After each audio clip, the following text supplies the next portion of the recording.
Assalamualaikum warahmatullahi wabarakatuh. Nama saya Irfan Zakir bin Muhammad Zafran.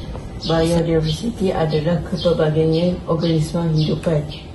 Biodiversity juga merujukkan kepada beberapa banyak hidupan sama ada haiwan, tumbuh-tumbuhan atau kumpulan lain yang terdapat di satu kawasan serta dikategorikan kepada bilangan spesies yang ada. Biodiversity ini dia terdapat kepada 8, iaitu biodiversity dan makanan,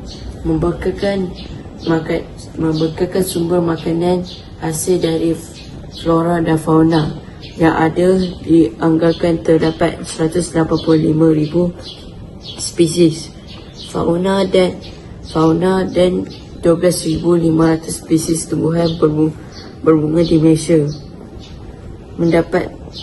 Terdapat 50,000 spesies tumbuhan daripada 300,000 spesies tumbuhan boleh dijadikan sumber makanan.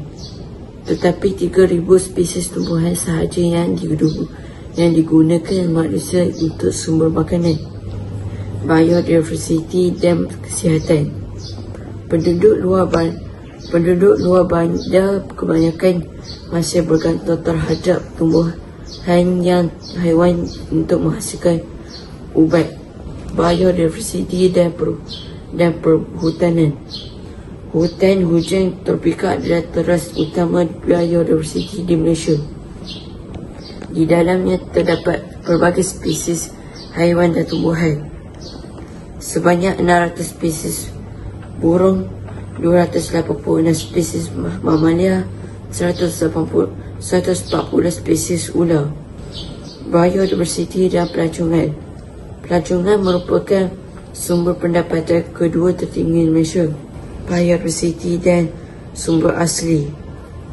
Kajian serta hasil ubat-ubatan adalah sumber asli biodiversity dan berteknologi. Kajian terhadap spesies tumbuhan dan haiwan bagi mendapatkan manfaat kepada manusia sejagat. Usaha kerajaan. Kerajaan Malaysia telah menyertai Konvensyen Kepelbagaian Biologi pada tahun 1992. Kerajaan Malaysia juga telah mewujudkan Dasar Kepelbagaian Biologi Kebangsaan pada tahun 1998. Kerajaan juga telah mewujudkan zon perlindungan serta hutan simpan. Kenapa biodiversity penting? Sebagai contoh, apabila ia mengambil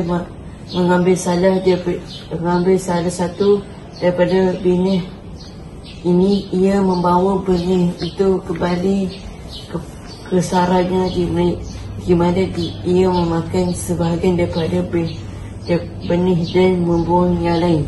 Semua ini mungkin kelihatan kecil dan tidak penting, tetapi ia adalah sebahagian daripada beberapa proses penting. Proses penyebaran benih ini membantu spesies pokok dengan menyebar benih ke lokasi baru. Pokok yang tumbuh memberi banyak manfaat kepada ekosistem. Sebagai contoh, menyediakan habitat untuk spesies lain. Pokok ini memperkayakan tanah dan nitrogen. Pokok itu digunakan oleh manusia dan dalam pelbagai aplikasi. Contoh, produk farmasikal, berjuta-juta interaksi serupa berlaku setiap hari untuk setiap spesies. Tidak kira betapa kecilnya, itulah sebabnya biodiversity sangat penting. Sekian, terima kasih.